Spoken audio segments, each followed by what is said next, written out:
What up, y'all? Brando here, and today I wanted to talk about why the 1% rule has been so effective and supercharging my productivity and progress. So, what is the 1% rule?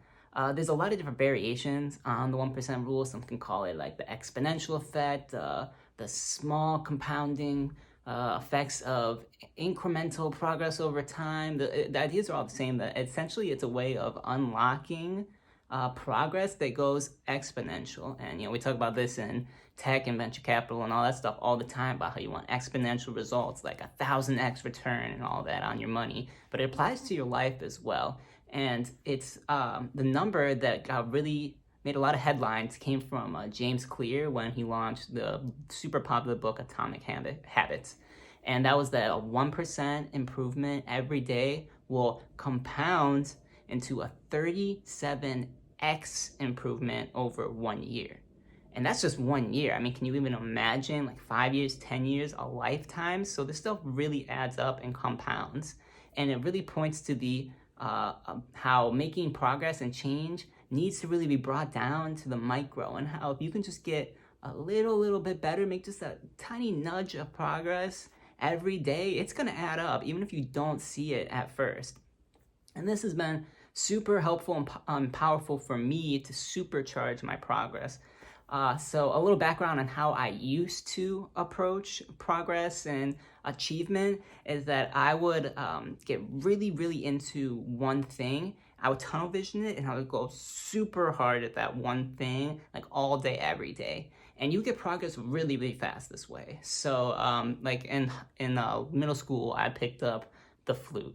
And I was gonna be first chair in flute in the marching band. And so I would play that thing like in the morning, after school, at night, just hours and hours. I did the same thing when I got super into video games and wanted to do it competitively and all sorts of different things in my life. And so this is kind of the opposite of the 1% approach. This is like we want 100% in improvement every single day. And you make progress really fast, which is great. But there are a lot of side effects. One being burnout. And when you're going so hard on one thing, a lot of other aspects of your life get ignored and pushed to the side. And at the time, I felt that was fine because I wanted the exponential progress of being really good at this one thing as fast as possible. And that's great. And it often did happen. But I find later that other parts of myself had been kind of atrophied, were underdeveloped, maybe relationships were cast aside, and even if I succeed in that one thing, it would be at the detriment of other things from that like all-in mindset. And then even more importantly is when you have this intense mono-focus on one thing, it is extremely important that that one thing, if you're going to cast everything else aside, really matters to you and matters for the long term. And this long-term thinking is super important here, and is what I think about a lot these days. And I don't engage in really any sort of progress or improvement or new skill unless it's aligned with my long-term, like 30 to 50-year vision. Some people think that's crazy. I know a lot of young folks who might be watching the channel probably aren't even thinking past like the 4-year degree. But here's why this matters a lot, and it's that life is always changing. Your situation is always changing. Your perspective, what you care about, is always changing and evolving as you experience and grow and age and are introduced to new situations. And so how this has played out when I've gone like 1,000% in on one thing, got really good really fast, is that one thing I might not care about in like a year or two. And now all that I put all that time into that one thing and everything else atrophied, if I don't care about the one thing anymore, then what was the point? And some say that's a little nihilist and you can always transfer those skills. That is all true, and you learn a lot in really focusing and caring about one thing. But if that's not your true North Star and isn't aligned with your long-term vision, in a way, you might have just spun your wheel for a really long time. And why it often leads to burnout is because there's this concept in psychology of kind of like winners win or momentum or these kind of ideas, and that your brain and how it motivates itself is you go and you act and you do something, and then it triggers a feedback loop, and it wants to see what comes out of that progress, out of that action. And if it's good, if that like thing you did leads to something better, or you feel good, or you complete the loop, that creates a feedback action to do it again and again and again. And that can create some amazing momentum. But if you then cut it off, you go, you act, you're halfway through this like big goal that you're pursuing, and then you realize that's not you don't want to do that anymore, that's not your thing. Now you didn't close the loop. And that's going to cause all kinds of ramifications on your psyche. And it's could create a lose-lose effect where it's like, man, I put all this time and effort in this one thing, and I didn't even get the result. What's the point? And it can really shut down your ability to then take on a new thing and progress in that. And I've seen this happen to myself when I've had really, really big, lofty goals. And I go super hard at it. And then like 2 years in, I'm like, actually, this isn't my thing anymore. And then it can really shut down your ability to do anything new for quite a while, because it kind of feels like a loss, and it makes you feel like, why should I put effort into anything? So all that leads to this new approach, which I've really enjoyed and found a lot more effective for me, which is the 1% rule. Again, that we talked about with Atomic Habits, also the Slight Edge. I mean, there's a lot of books that talk about this idea, and that being that if you can just make a little bit of progress on something, it will compound over time, and that's what really matters. And it can be a little hard to embrace the 1% rule at first, because you're not going to see progress nearly as fast. For instance, like if you did 8 hours of Spanish a day, within a month, you're probably going to be able to have some basic conversations and feeling pretty good about yourself. If you're only putting in like 20 minutes a day to get 1% better, it's going to take a lot more time. But this is why the long-term effect is key, because what do you really care about over your lifetime? And if you view things from that lens, you can actually achieve a lot more and take a lot of stress out of having to see the progress right away, because 20 minutes a day over 5 years is going to ultimately get you a lot farther than 8 hours a day for like 6 months. And then you're like, I don't want to do this again. And it also makes sure that there's like those, what is it, like the neurons that fire together, wire together, that's happening over and over and over again. That's also why doing a little bit a day is more effective than a lot at once, because you're constantly re-triggering those neurons, and eventually they start firing faster and faster and faster. And so maybe you're only doing 20 minutes of Spanish a day, but within a couple months, you can really activate it really quickly and make progress. And 20 minutes feels like more than 20 minutes, because you're trained and that muscle has been flexed many a times and it's now extremely efficient, versus like a slog of an 8-hour grind once a week. And so that's what's so powerful for me about the 1% effect, and it's allowed me to make progress a lot faster. And we all have very busy lives, right? Like, how much of us have time for even self-improvement?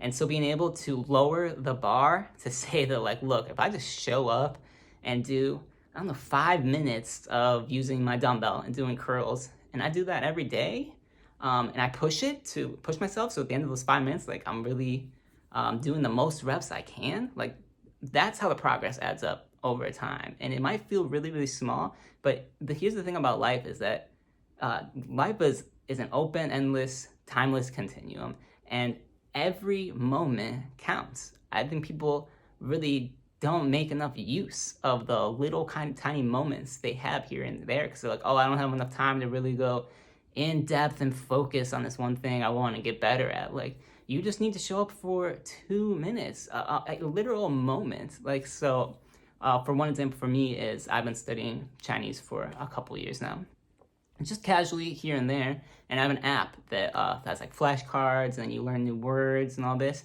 And I found it's been a lot more effective for me to just, in spare moments here, just open it and look at a couple words for, I don't know, 2 to 5 minutes, like hear a couple people talk, like get that practice in my ear, and doing that over and over again, and just dull moments here and there really adds up.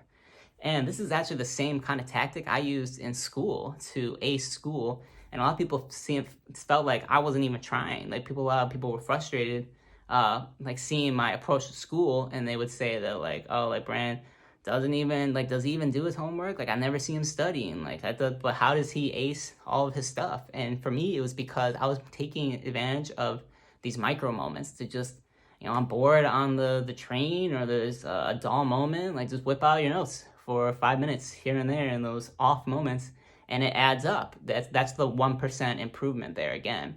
And that's what I would tell myself. Like, I don't need 10% improvement today. I don't need to make like the most amazing piece of art ever today. I just need to show up and make a little bit of progress. And the key there is progress. You can't just show up blindly. So some people also, where they fall short, the 1%, or even putting in like a 2-hour block a day, is they're just going through the motions. The key here is when you walk away, do you feel like you learned something new, or you pushed yourself in some way? Because this is key. And this is something we talk about in exercise all the time, and that if you're just going through the motions, you're doing the same reps you've always done.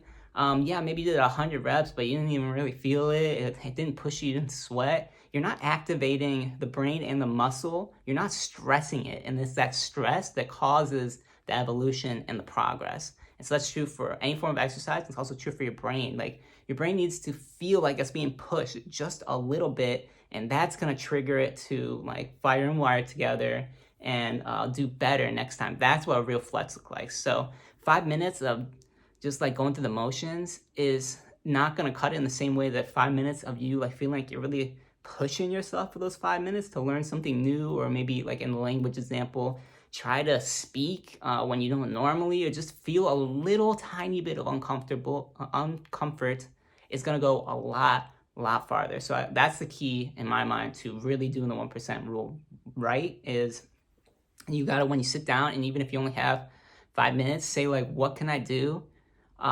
to improve, like that's gonna push myself just a little bit, so that I walk away and feel like I had more, or I learned more than I had before. And so that's key, and that's how I approach it. And so I also just, for funsies, like share how I do it. And I like to literally like write down what I want to get 1% better at over a long period of time. And then every day I look at it and say, like, if I have a spare moment here and there, it's like, oh, you know what? I could, like, one of the things I have in here is I want to write more, so I get better at writing. Like, let's just free write for 5 minutes. Like, that's still something.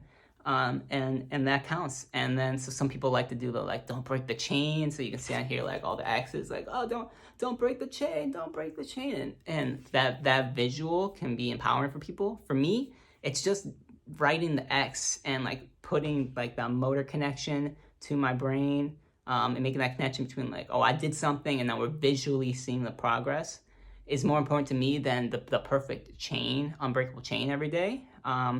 Though that would be ideal too. But again, we got to think long term, and we got to think sustainably. And that is like, what's progress going to look like that doesn't stress us out, and doesn't make us burn out, which I've done many a times. So again, just to close, 1% improvement every day is 37x improvement over just 1 year, which is crazy, the power of exponential compounding. We just need to push ourselves just a little bit. A couple minutes counts. If you can do even more than that, amazing. But you really can't discount the power of showing up and just trying, for a couple minutes. And then we need to combine that with long-term thinking. What really matters over the long term? Like, what's really going to move the needle in our life over a 10, 30, or 50 year horizon? Those are the things that we should be slowly chipping at, and are going to really matter over the long term. So I pressed you to think about, what do you really see yourself being in like 30 years? What's your best self look like? And then start chipping away at what that might be now. And remember, 30 years is a long time. And remember, 1 year is 37x. What's 30 years? Like, someone gonna do the math for me, but that would just be crazy. So any goal you set for yourself on a long enough horizon might sound crazy when you say it, but when you realize these like compounding effects of just 1% better a day, it's really not that crazy. And when you stretch out your goals over that length, really anything's possible. And I think that is the power of the 1% rule, and combined with long-term thinking. So get clear on what you want to be over the long term. And if you don't, we can talk about it, and I can talk about some of the ways I've approached like what matters to me over the long term. Part of it is experience, part of it is what speaks to you, part of it is what's aspirational to you, because over the long term, anything is possible if you just keep showing up. All right, now I feel like I'm just hammering this point over and over again, so we'll call it at that, but this is really big for me, the 1% rule, and it makes life a lot less stressful, and it makes progress feel a lot more doable when I can say like, oh man, I only have 20 minutes today, but hey, even that's gonna add up, and that's all that matters. So if you made it through the end, drop a comment of your favorite emoji. I like this one all the time, like praise, what's good, whatever. Anyways, have a good one. 1%, that's all it takes. If you got something out of this video, you maybe got 1% better, and it'll lead you into making that real transformative, life-changing progress that you really want to see. So that's it for today. And until next time, Growth Brando out.